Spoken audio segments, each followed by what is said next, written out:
Se é modelo, é alguém que nós devemos copiar. E se é guia, é alguém que nós devemos seguir. E sem medo.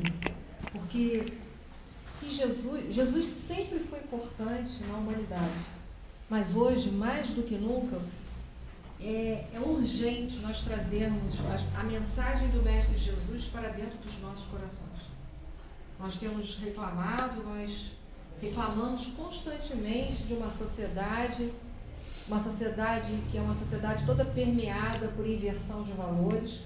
Reclamamos, principalmente nós brasileiros, reclamamos da nossa política brasileira, mas se nós quisermos mudar todo esse panorama, todo esse perfil que nós estamos vivendo, só tem um caminho, é seguir os conhecimentos, os ensinamentos de nosso Senhor Jesus Cristo. Não tem outro jeito. Então é por isso que a gente vem fazendo ao longo dos anos um investimento muito profundo em estudar e tentar viver o que Jesus deixou para nós. Como diz Kardec no capítulo 17 do Evangelho segundo o Espiritismo, reconhece-se o verdadeiro espírita pelo esforço que ele emprega em domar suas más inclinações. Então, com certeza, esse é o nosso objetivo. Empregar esse esforço para domar as nossas más inclinações. Com que subsídios? Com todos os subsídios deixados dos ensinamentos do Mestre Jesus. Ele é o nosso modelo e o nosso guia. O que nós vamos fazer aqui essa noite é conversarmos um pouco de um assunto que é muito extenso, que é a questão do Sermão do Monte. É um dos sermões de nosso Senhor Jesus Cristo, que ele deixou para nós. E é um sermão muito significante. Por quê? Porque ele vai estar falando justamente da implantação do reino de Deus aqui na Terra. Isso é muito importante.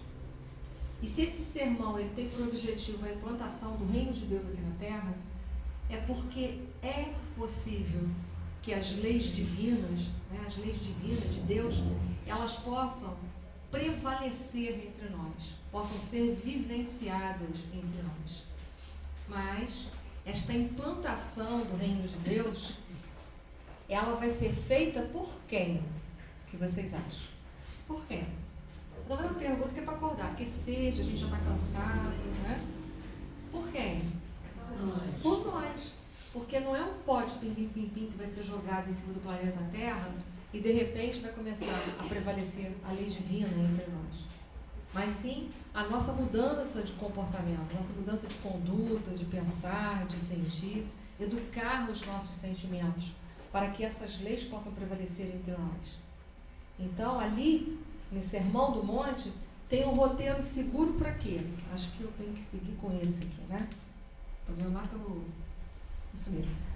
Para a gente poder fazer com que essas leis prevaleçam aqui dentro de nós, nós temos que ser nós a começarmos a viver essas leis. Nós temos que começar, dentro das relações nossas, nós começarmos a fazer prevalecer os ensinamentos de Jesus. E qual é o primeiro lugar que a gente começa a colocar em prática a vivência desses ensinamentos? Alguém falou? Em casa. Em casa. Você vê que o lar ele é tão importante que o planejamento reencarnatório, qual é a primeira coisa que se pensa? Quem vai ser o pai e a mãe desse espírito que vai reencarnar? Para ver o quanto que o lar ele é de suma importância. Às vezes eu escuto as pessoas falarem assim, não, mas eu estou na família errada. Não está não, amigo. Não, não. Preciso te informar, você está na família que você precisa ou que você merece. Porque nós estamos inseridos nos lugares certos, com as pessoas certas, pessoas que nos fornecerão subsídios para o desenvolvimento do nosso amor, do nosso processo de espiritualização. Porque a gente se espiritualiza na vida de relação. É na vida de relação que nós vamos nos espiritualizar. Porque se eu for por uma ilha, não tem ninguém, deserta, viver lá, quem vai me contrariar? Ninguém. Ninguém, não vou ter nada, não vou ter nenhum problema, a não ser eu mesmo, eu vou ter que conviver comigo mesmo. O que conviver com a gente mesmo nessa atualidade, que já é muito complicado, isso aí. Na atualidade eu vejo que o maior problema que o homem está enfrentando hoje é ele mesmo. Porque nós nunca tivemos tantas doenças como depressão e ansiedade, que é um problema justamente de viver conosco. Esse é o nosso maior problema. A depressão e a ansiedade é um grande problema de viver consigo mesmo.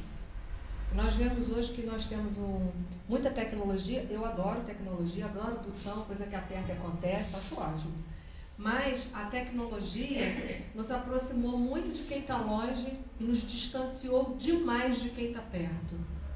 A gente não conversa mais, a gente vive em função de WhatsApp, Instagram, Facebook e vai para aí afora. E a gente esquece que a gente precisa da vida familiar, a gente precisa da relação humana para poder crescer. Porque é só na relação humana que a gente se desenvolve como espírito imortal, ou seja, a gente tem a capacidade de desenvolver o nosso potencial espiritual, o nosso amor, as virtudes, é só na relação humana. Isso o WhatsApp não vai dar pra gente, nem Facebook, nada disso. Porque aquela relação ali é de curtir ou não curtir, não é assim? Eu gosto, eu curto, eu não gosto, eu descurto. Amanhã o que eu curti, se eu ficar de bronca com a pessoa, eu posso ir lá e descurtir, não é assim? Mas e na vida de família a gente pode fazer assim? Vou deletar minha família, aí aperta uma tecla, pum, a família some. Não, a família fica lá. Porque ela faz parte do seu programa reencarnatório. Então ela faz parte do pacote que você veio executar aqui na Terra. Agora, nas redes sociais é muito fácil, só você cortar os vínculos através de uma tecla. Então, é só na vida de relação que a gente vai poder amadurecer. Então, é urgente que nós venhamos a colocar nos ensinamentos do Mestre Jesus. Me perguntaram ainda agora se essa frase é de Gandhi. É sim.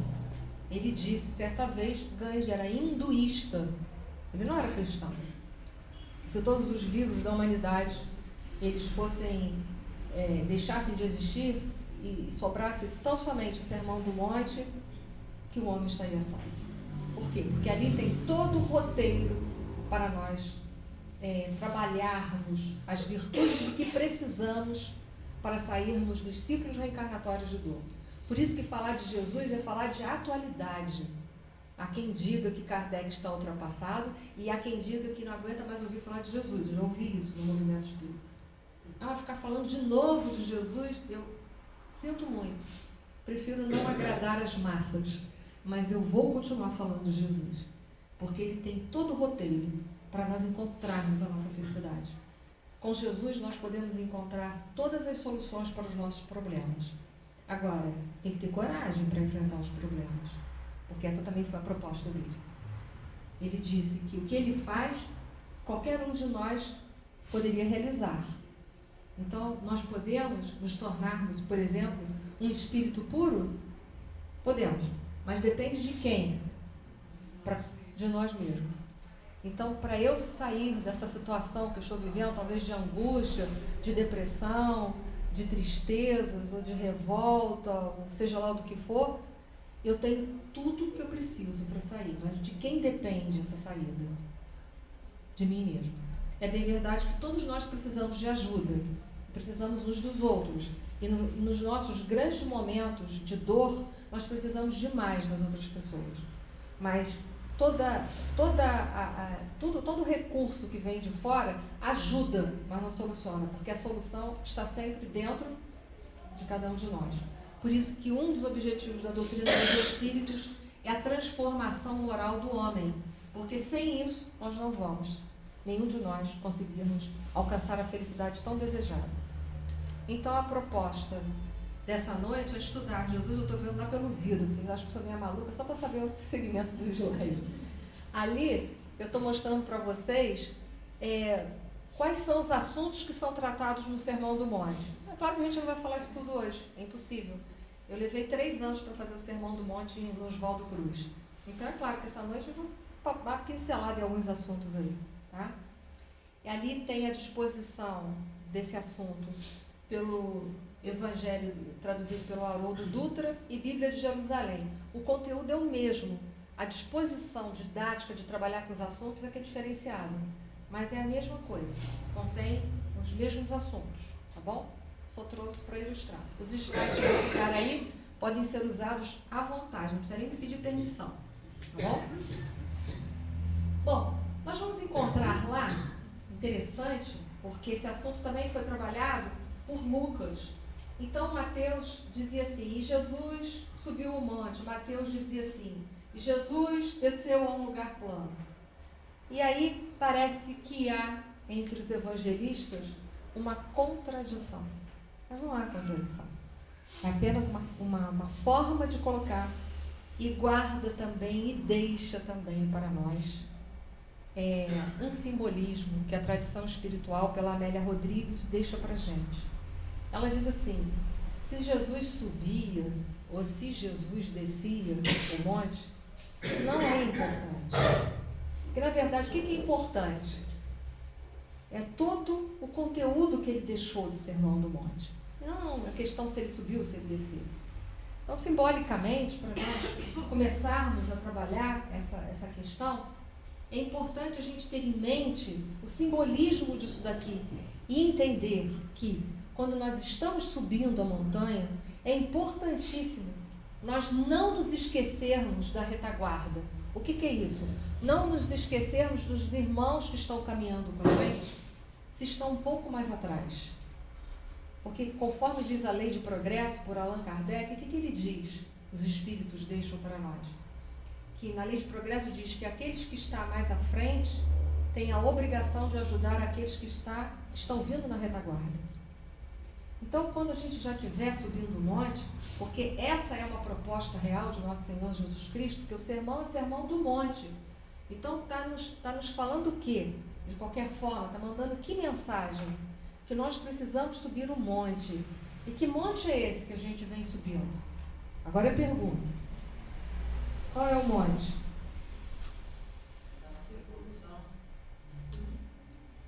Só subindo que a gente vai poder ter uma visão mais ampliada e mais aprofundada, né? Mais ampliada e mais aprofundada da nossa existência, do nosso objetivo aqui na Terra.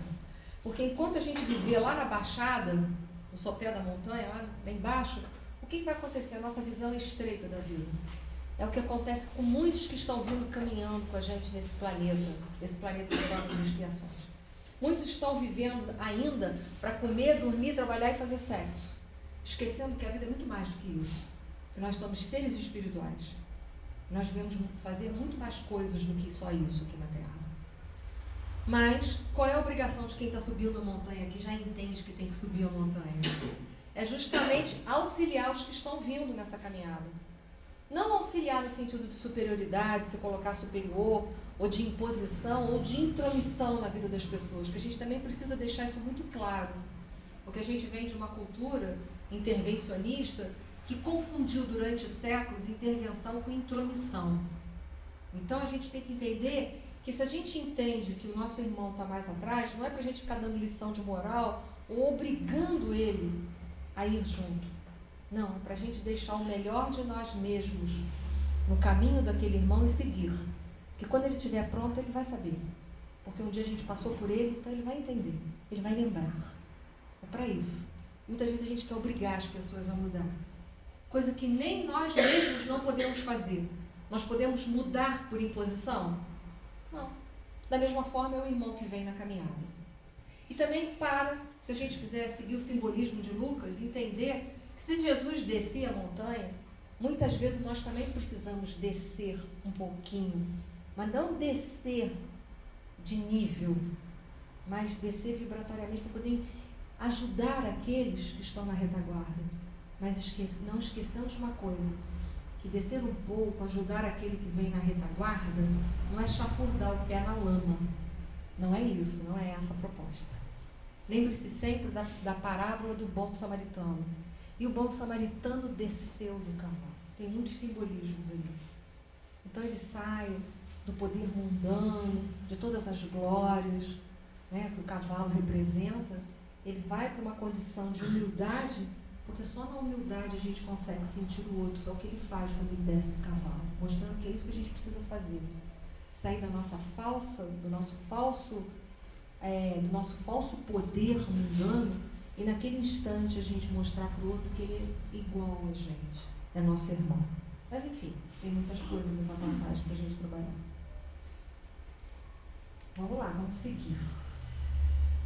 E aí Jesus começa todo sermão do monte começa com as bem-aventuranças. E já a palavra deixa muita coisa para a gente de ensinamentos. Porque bem-aventurança significa em marcha. Quem está em marcha está em movimento. Então, ele está num processo dinâmico. Mostrando para a gente que a gente precisa estar num processo dinâmico. O que é processo dinâmico? Processo de transformação. Isso é um processo dinâmico. Que também a gente vê muito na sociedade as pessoas mostrando o que elas conseguem exteriormente. Não é assim? As redes sociais. A pessoa foi num restaurante, tira uma foto que foi no restaurante. Foi viajar, tira uma foto que foi viajar. Parece que está em constante progresso e transformação. Mas não é isso que Jesus está falando. O que ele está falando para a gente? De que dinamismo? Vamos lá, para acordar. De vez em quando eu faço pergunta para vocês voltar. Vamos lá, parece fácil, né? Qual é o dinamismo proposto de transformação? O dinamismo de sair de si para o outro. Isso, sair de si para o outro. A gente precisa muito dessa saída. Né? Esse é o dinamismo que está sendo proposto. Até porque todas as virtudes são ativas. São ativas. Em que sentido? Amar requer muito esforço de trabalhar dentro de nós o nosso egoísmo, é ou não é? Isso é um esforço constante, a gente trabalhar o nosso egoísmo? Nossa, que dinamismo, né? Então, amar é um processo dinâmico. Amor é uma das virtudes. Mas vamos falar outra virtude aí. Me fale uma outra virtude. Me dá um exemplo de uma outra virtude qualquer, para a gente ver se é dinâmica. Qualquer uma. Compaixão. Compaixão. Estar junto, né? Sentir junto, né? Do outro. Isso requer de nós o quê? Sairmos do nosso umbigo universal. Novamente, nós temos que nos despojar de quê? Do nosso egoísmo, do nosso orgulho, sentir mais o outro, estar junto do outro nas suas misérias, nas suas dores. Isso é caridade moral, como está no Evangelho segundo o Espiritismo, capítulo 13, que é intitulado, trabalhado pelo Espírito Irmã Rosália, a caridade material e a caridade moral, onde ela diz que a caridade material é mais fácil de ser feita do que a moral. Por quê? Porque material eu dou alguma coisa, um quilo de alimento, uma roupa, uma coisa qualquer, um armário, enfim. Né? E a caridade moral, o que eu dou? É pergunta agora. O que eu dou na caridade moral? De si mesmo. A caridade moral, a compaixão é uma. Eu estou dando de mim mesmo. E aí a gente pensar que a gente só pode dar aquilo que tem. Como é que eu vou dar compaixão se eu não tenho? Como eu vou fornecer ao outro compreensão se eu não sou uma pessoa compreensível? Como eu vou ensinar tolerância se eu sou uma pessoa intolerante diante da vida? Então, esse tipo de caridade envolve muito autoconhecimento e transformação interior. Então a gente já vai vendo que as virtudes são dinâmicas. E aí por isso que bem-aventuranças, né? Porque bem-aventurança significa em marcha, em processo de dinâmica interior, de mudança interior, para poder cumprir com o maior mandamento deixado por nosso Senhor Jesus Cristo, que ele relembra a humanidade, que é amar a Deus e ao próximo como a si próprio. Então eu só posso amar o próprio se eu me amar. E a gente está vendo que o mundo, as pessoas hoje elas estão se amando muito pouco, apesar de serem muito egoístas. Muito pouco. Porque as pessoas já não se respeitam mais, já não conseguem respeitar os outros. Isso é o quê? O efeito de que não se respeita. Porque quando eu não te respeito, por exemplo, eu não respeito um de vocês aqui, isso é a prova cabal de que eu não respeito a mim mesmo. Porque se eu me respeito, eu gosto de mim, eu sei o valor que cada pessoa tem, porque eu sei o meu valor e eu não vou desvalorizar o próximo. De jeito nenhum. De jeito nenhum. Então, Jesus começa com as bem-aventuranças e começa com esta primeira bem-aventuranças que fala dos pobres de espíritos. Mas não está falando de gente pobre. Qual é a virtude exaltada nessa primeira bem-aventuranças? Pergunta de novo. Porque tem que acordar, hoje é sexta. Humildade. Ele reforça nessa bem-aventurança a primeira mensagem que ele deixou para a humanidade. A primeira mensagem foi ter nascido né, num estábulo, ter tido como um bercinho uma manjedoura, que é um local onde os bichos comem, não é isso? Essa é a virtude. Ele já nasceu ensinando essa virtude. Por quê? E depois na Bem-aventuranças, quando ele começa o Sermão do Monte, a primeira bem-aventurança, que não é por um acaso, ela começa justamente com a virtude humildade. Porque sem humildade, sem transformação, sem aprendizado, uma pessoa muito orgulhosa, ela acha que não tem nada para aprender com os outros. Por quê? Porque ela se sente, se julga superior à humanidade. Então ele abre com essa bem-aventurança, mostrando para a gente que essa virtude é uma virtude chave. Sem ela a gente não vai conseguir abrir as portas das nossas vidas, a gente não vai poder seguir caminho aberto. Não vai poder, não tem como. Tanto é que no capítulo 15 de O Evangelho segundo o Espiritismo, que é o capítulo fora da caridade não há salvação, lá logo no início, logo depois da parábola do bom samaritano, os Espíritos nos informam que as duas virtudes que são a antítese do orgulho e do egoísmo, quais são? Qual é a antítese do egoísmo? Altruísmo. Tá certo, mas vamos lá, vamos seguir. O que mais? Foi o seguinte, eu vou dizer as duas virtudes, vocês me dizem onde elas se encaixam. Humildade e caridade. Humildade diferente de quê? Humildade. Qual é a antítese? Humildade e caridade. Orgulho. Humildade e orgulho. E caridade, qual é a antítese? A senhora estava falando uma coisa. A caridade e a humildade se combinam. Hein? A caridade e a humildade se São as duas maiores virtudes que tem. Porque elas são a antítese do orgulho e do egoísmo. Elas são a antítese. Né? Então a gente vai vendo que ele abre justamente com esta virtude, mostrando que ela é a chave para você poder começar a subir a sua montanha. Isso só para a gente começar a subir a montanha. Porque a gente já viu que essa montanha, ela representa a nossa transformação, a nossa evolução espiritual. Que é uma proposta para poder implantar o reino dos céus aqui na Terra. Então a primeira virtude é justamente a humildade. Mas logo em seguida, Jesus, ele vai colocar: bem-aventurados os que choram, porque eles serão consolados. Mostrando, falando da dor. A dor é um dos mecanismos evolutivos. Eu botei as duas imagens de Jesus para vocês ficarem concentrados em Jesus. Vocês viram que muda, né? A dor é um dos mecanismos de evolução. Nós podemos evoluir pelo amor ou pela dor. Eu acredito fortemente que hoje a gente tem muita chance, assim, muito mais chance do que nós já tivemos em toda a história da humanidade terrestre, de evoluirmos pelo amor. Porque hoje a gente tem tantos suicídios, tem tantos conhecimentos. Hoje, por nós termos um desenvolvimento maior, intelectual e moral, a gente tem tanta capacidade de entender melhor o nosso Senhor Jesus Cristo, que hoje a gente só usa o mecanismo da dor se a gente for muito endurecido. Só. Mas a dor é a nossa mão amiga. Né? A dor a Joana de Ângeles chama a dor de benfeitora, no livro Momentos de Felicidade. Eu nunca me esqueço quando eu li esse capítulo, que falava, o título é A Benfeitora. Então, Joana de Ângeles faz daquele floreado, que a benfeitora faz isso, ela é boa naquilo, não sei mais o quê. Eu assim, gente, quem é essa benfeitora? Aí chega no final, que ela faz um drama, né? Então, um suspense pra gente. Quando chega no final, ela diz quem é a benfeitora. Só no final do capítulo, ela diz que a benfeitora é a dor. Eu falei assim, tá brincando, né?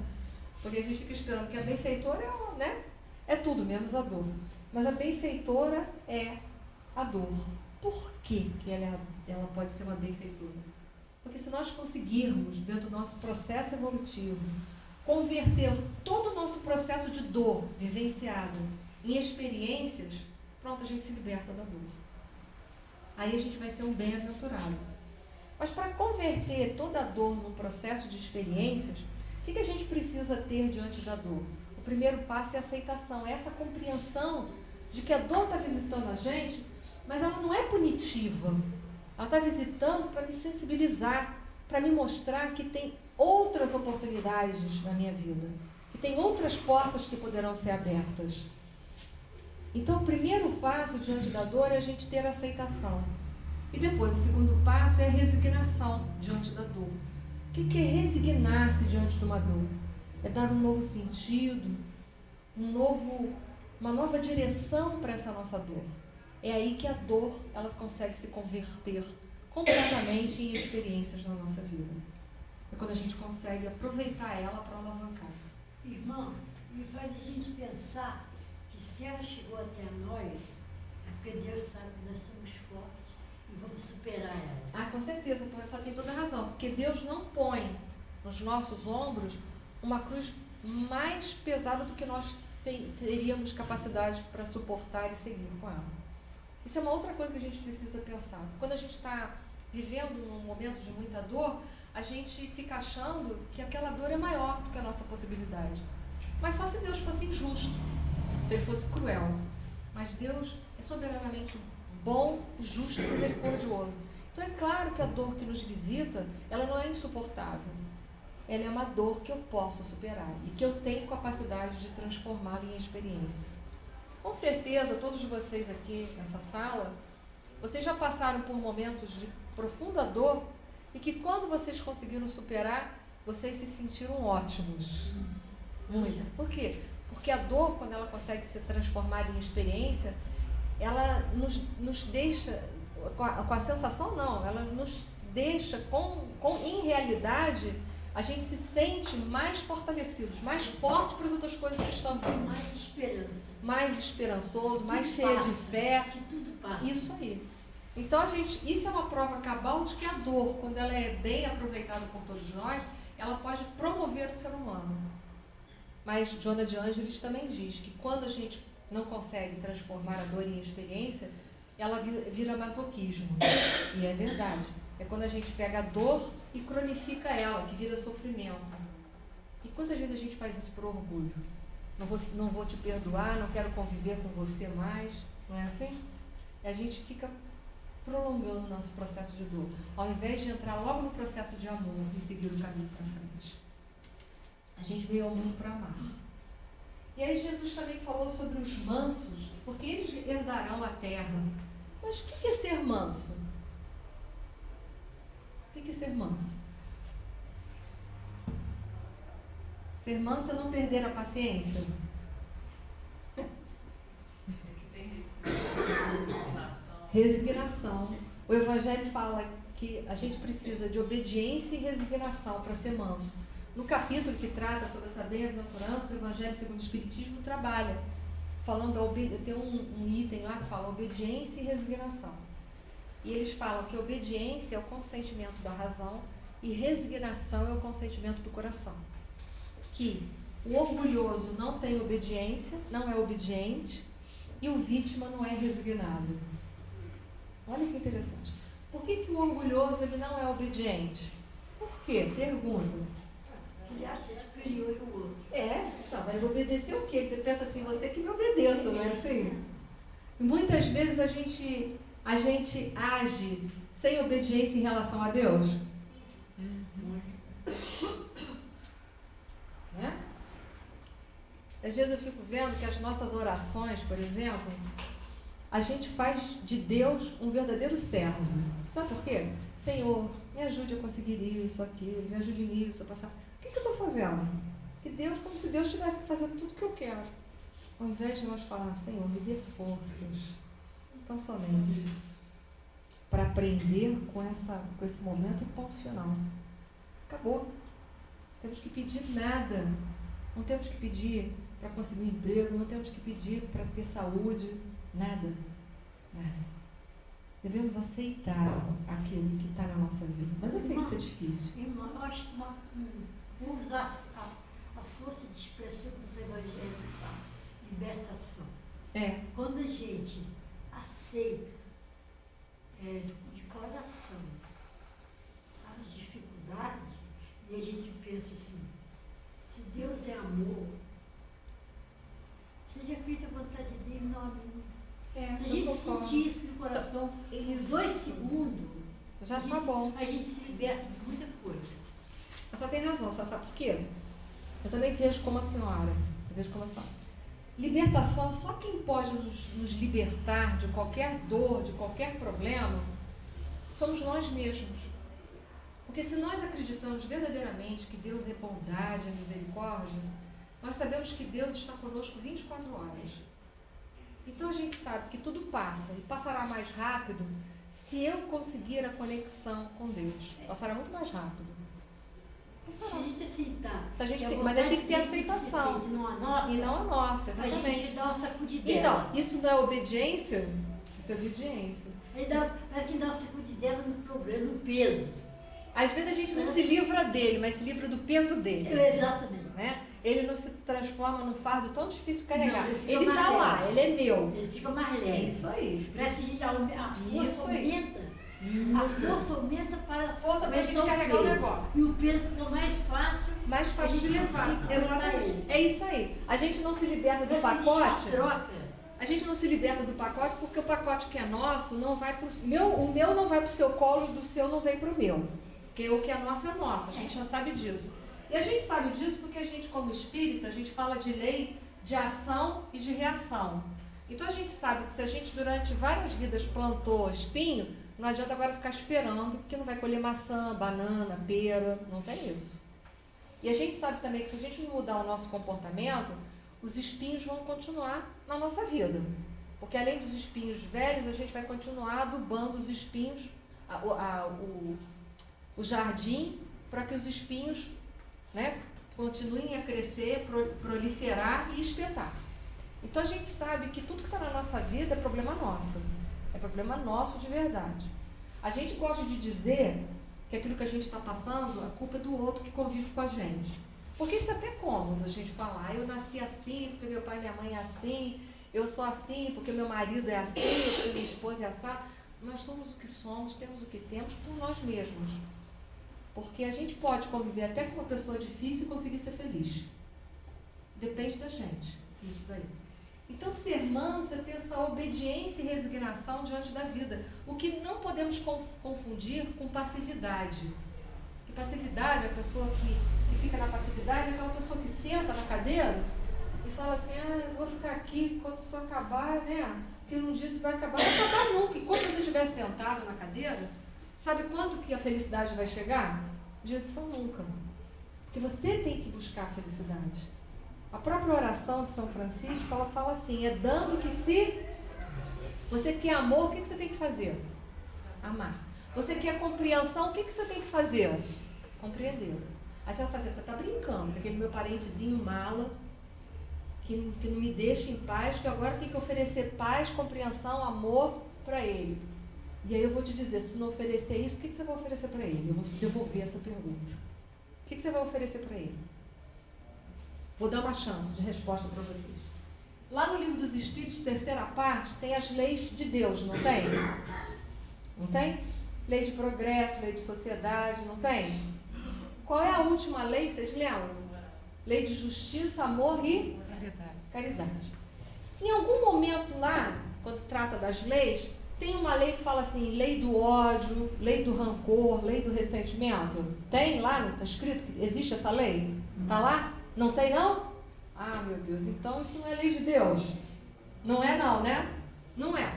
Então, o que você tem que fazer com a pessoa que te chateia? O que você tem que fazer? Subir a montanha, porque é a implantação do reino de Deus. Quem é que vai implantar o reino de Deus? Vocês responderam para mim aqui no início. Quem é? Nós. Então, aquele parentezinho mala que você tem na sua vida, que não te compreende, que te perturba o dia inteiro, que te espeta o dia inteiro, o que você vai dar para ele agora? Carinho, amor, compreensão. Isso é muito difícil, eu sei disso. Eu sei disso. Porque eu estou na luta igual vocês. Né? Eu também tenho um baú de papelão, sem alça, sem rodinha, de tempestade na minha vida. Então eu sei. Eu estou na chuva junto com vocês. Mas, se não tem a lei de ressentimento nas leis divinas, não tem a lei do ódio, do rancor nem da mágoa, só tem a lei de amor, o que me restou? Para me livrar dos ciclos reencarnatórios de dor. Aprender a fazer o quê? Não tem jeito. E aí eu não falei para vocês que é na vida de relação que a gente desenvolve as virtudes?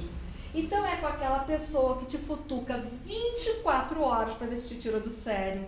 Aquela pessoinha ali que vai te ajudar a ter o quê? Paciência. Paciência. Sabe aquela pessoa que tudo que você pede a ela para ela não fazer e ela faz?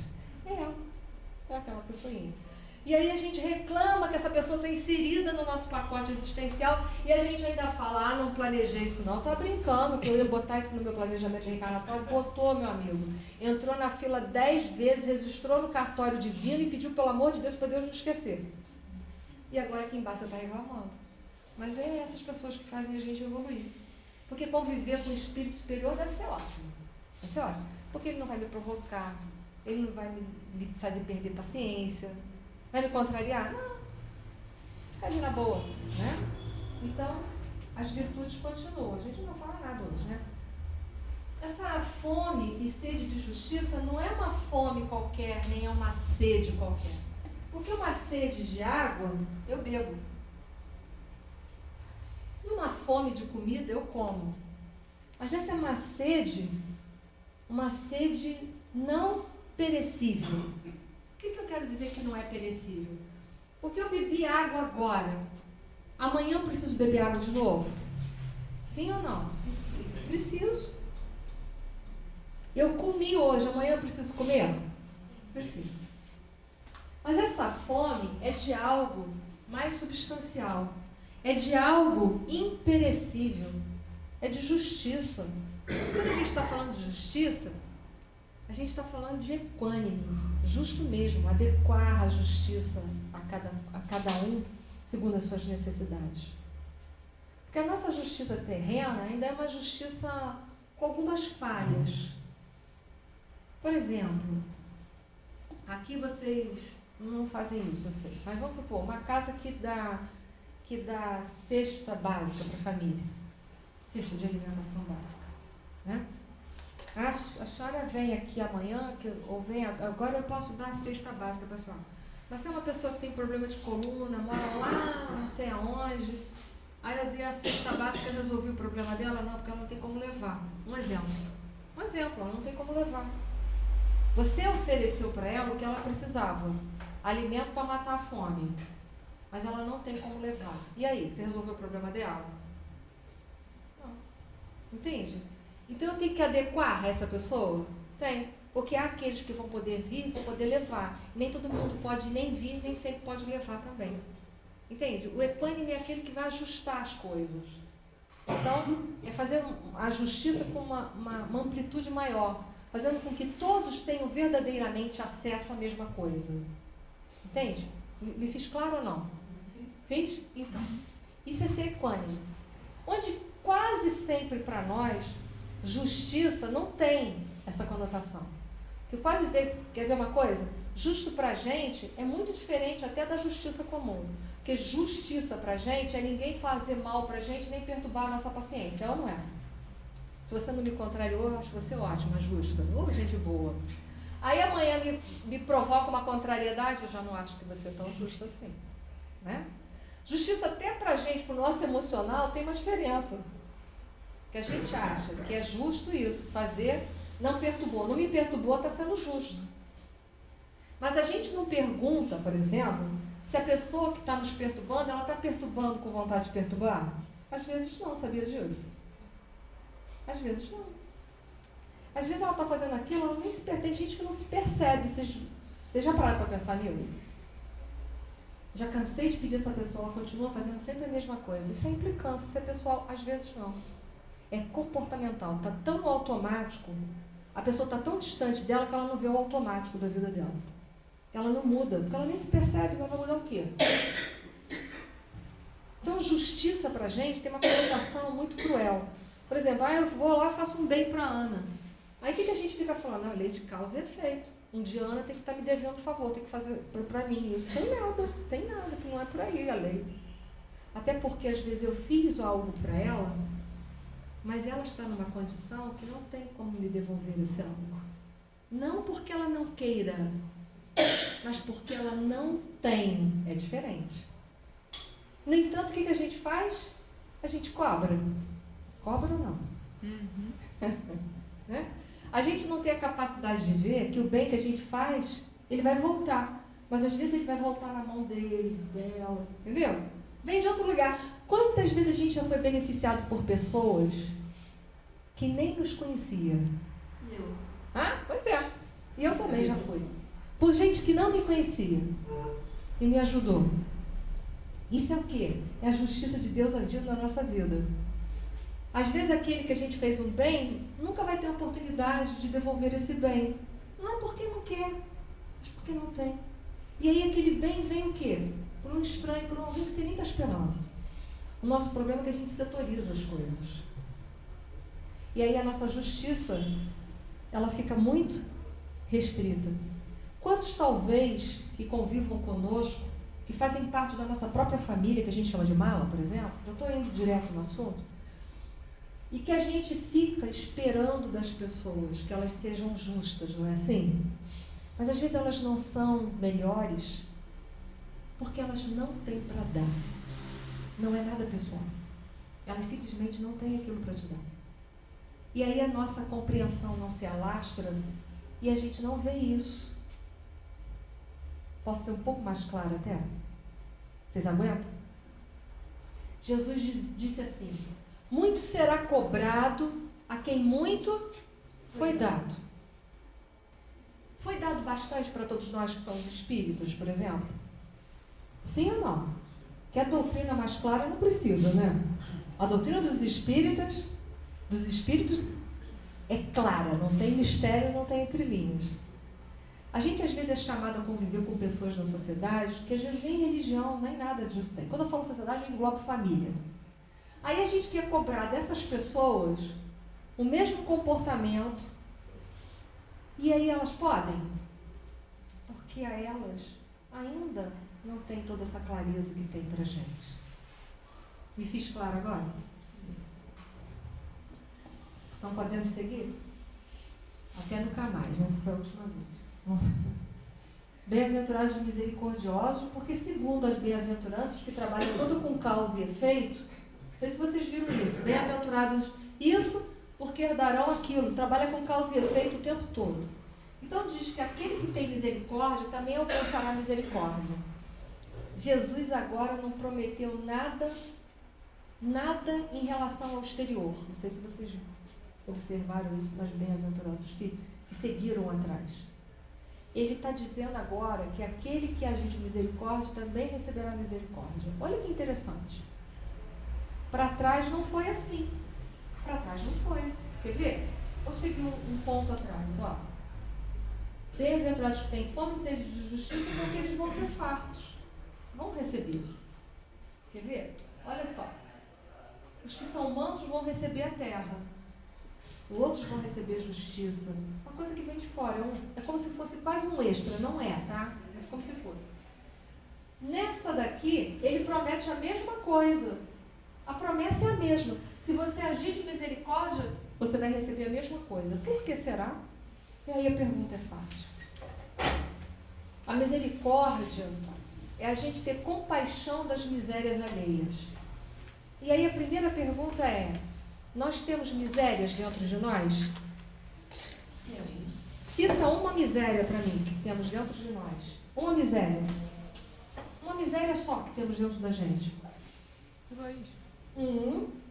Egoísmo. Mas temos outras. Orgulho, impaciência, vaidade, intolerância. Isso tudo são misérias?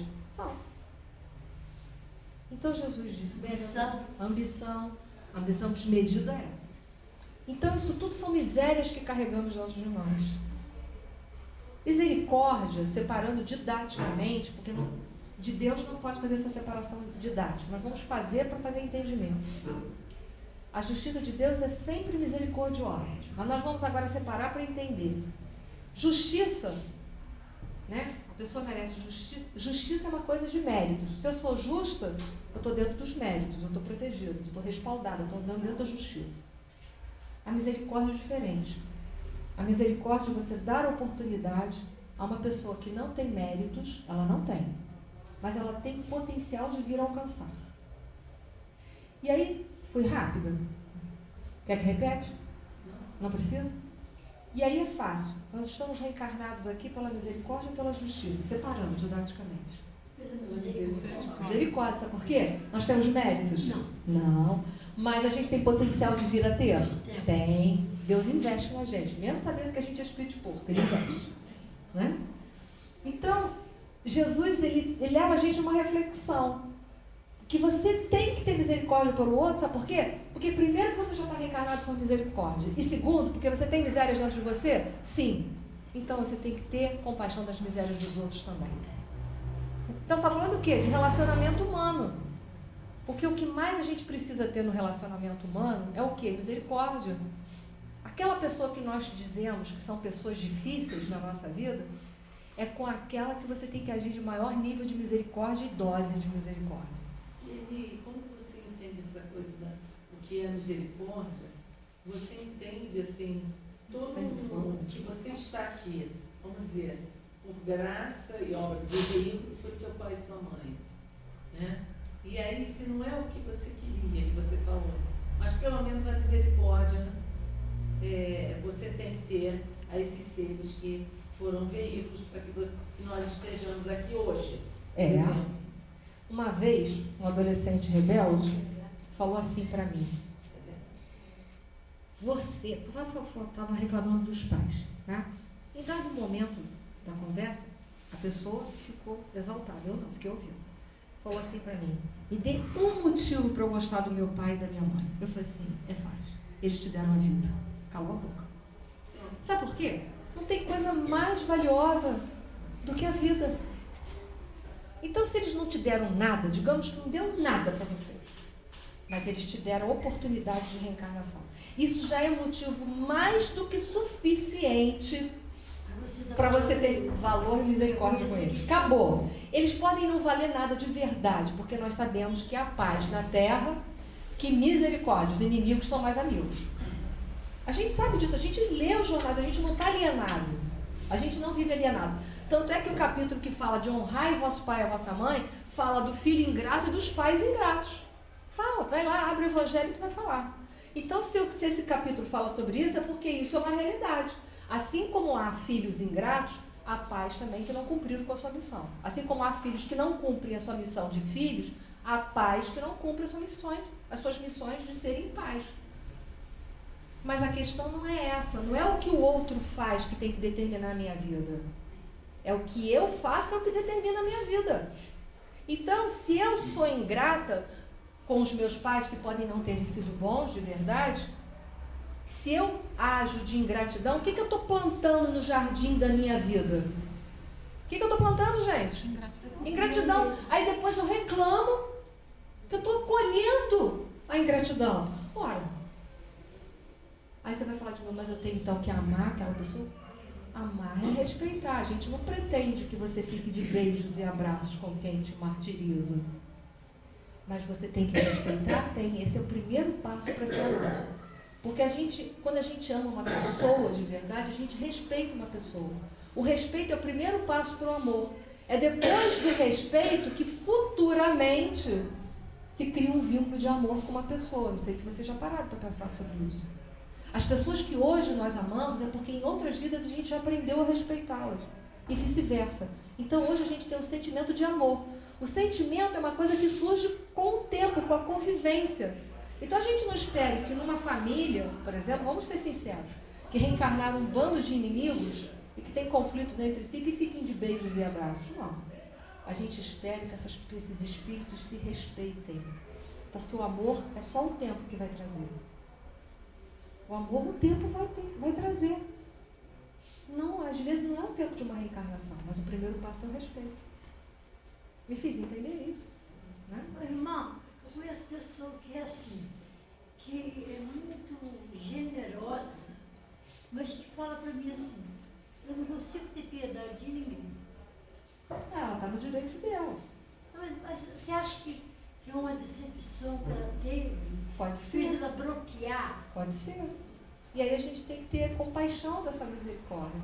Porque às vezes ela é boa, independente disso, ela tem outros conteúdos. Não, ela tem. Ela é muito generosa. Então. Mas quando a gente demonstra assim, um sentimento, ela fala assim: eu não consigo ser assim, não. Sabe por quê? Eu não consigo ter piedade. Talvez porque já agiram, ou ela já vivenciou momentos de profunda crueldade. Enfim, muita coisa pode acontecer. O que a gente não deve fazer é julgar. Porque às vezes essa pessoa não tem isso, mas tem outras virtudes. Como nós não possuímos todas as virtudes que nós desejamos e que estão no Sermão do Monte. Mas nem por isso a gente é desqualificado. Por Deus, não. Por Deus, não. Por Deus, não. Até um bandido, um psicopata, tem alguma coisa de bom. Aí você vai falar assim, tem? Não, tem sim, ele é filho de Deus? É, então ele tem. Tem sim. Senão a gente está condenando um ser, está dizendo que esse ser não tem como ser reabilitado. A gente não pode fazer isso. Mas por quê? Porque a gente não pode fazer isso porque isso não é lógico. Se ele é filho de Deus, ele tem alguma coisa de bom dentro dele. Talvez nós só conseguimos ver o mal, que é o que sobressai. Ou aquilo que faz ressonância com a gente. Também, em muitos momentos. Na convivência humana, a gente precisa sair da nossa zona de ressonância e começar a encontrar nos outros virtudes. É por isso que a vida é tão difícil. Porque quando a gente não gosta muito de uma pessoa, a gente só enfatiza o mal dessa pessoa. Mas é preciso procurar o bem que mora dentro daquela pessoa. Porque se todo dia eu falar assim para você, você é uma pessoa ruim, você é uma pessoa ruim, o que eu estou potencializando e reforçando naquela pessoa? O quê? O mal. Mas se eu sou capaz de enxergar uma ponta de luz nessa pessoa e eu exaltar essa ponta de luz, faz a diferença, não faz? O mal que nas relações humanas, quando a gente discute, o que a gente fica fazendo? Remoendo, né? Mas você fez isso, você falou aquilo, você foi assim, não é? O que é isso? Reforçando os padrões negativos. E aí a gente espera que o outro se transforme. Como? Você mesmo está jogando toda a sua energia, seu potencial naquilo que é ruim? É hora de modificar-se. Bem-aventurados que têm limpo o coração. E essa limpeza, ainda tem 5 minutos?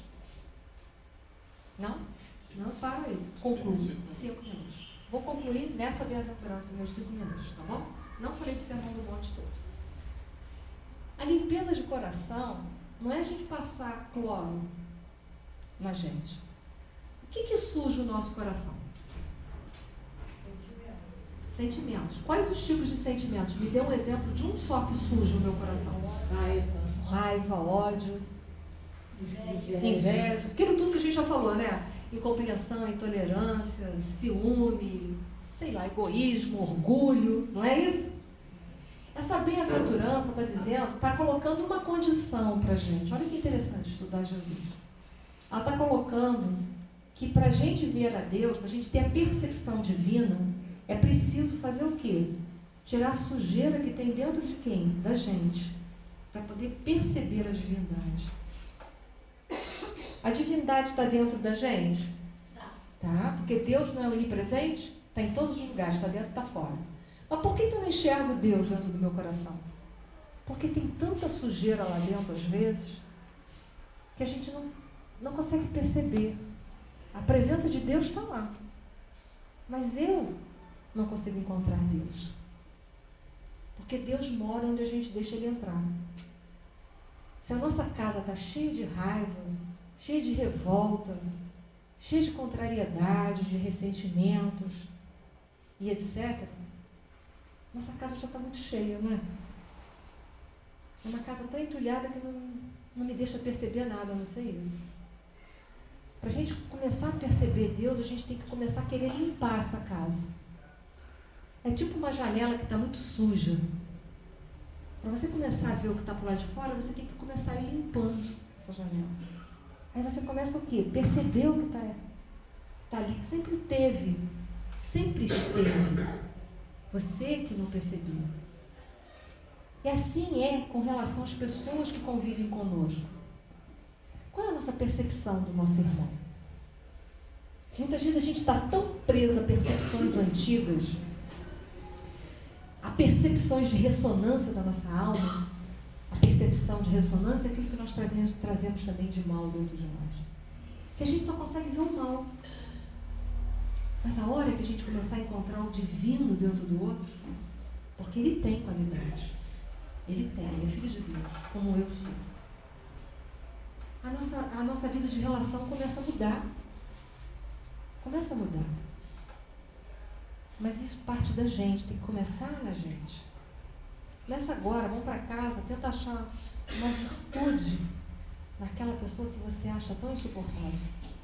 Aí leva essa lição para casa hoje. Vamos para casa, sabe aquela pessoa que você arrasta com ela já há um bom tempo? A sua função agora é você achar uma virtude dela. Ok? Vamos para casa e leva isso. Que aí a gente começa a subir um monte. Nessa subida do monte, tem todos os ensinamentos necessários para nós nos libertarmos dos ciclos reencarnatórios do mundo. Porque Jesus é modelo e guia. Se a gente quer ser feliz, a gente quer resolver todos os nossos problemas, Jesus tem, principalmente no Sermão do Monte, um pacote fechado para a gente resolver. Mas são ensinamentos que não bastam conhecer. Tem que fazer o quê? Pôr em prática. Aí é que é difícil. É difícil porque a gente encontra com a montanha das nossas resistências, das nossas dificuldades, que é o orgulho e o egoísmo. Mas ali tem tudo que a gente precisa. Muito obrigada pela paciência de me ouvir. Que vocês tenham uma ótima sexta-feira, porque sextou, né? E um bom fim de semana. E lembre-se, não reclamem da segunda-feira, porque quem está trabalhando não imagina o valor que tem o trabalho. Só aquele que está desempregado é que sabe disso, né? Então, dê graças a Deus que segunda é dia de trabalho. Tá? Uma boa noite, obrigado, que Jesus continue no nosso coração.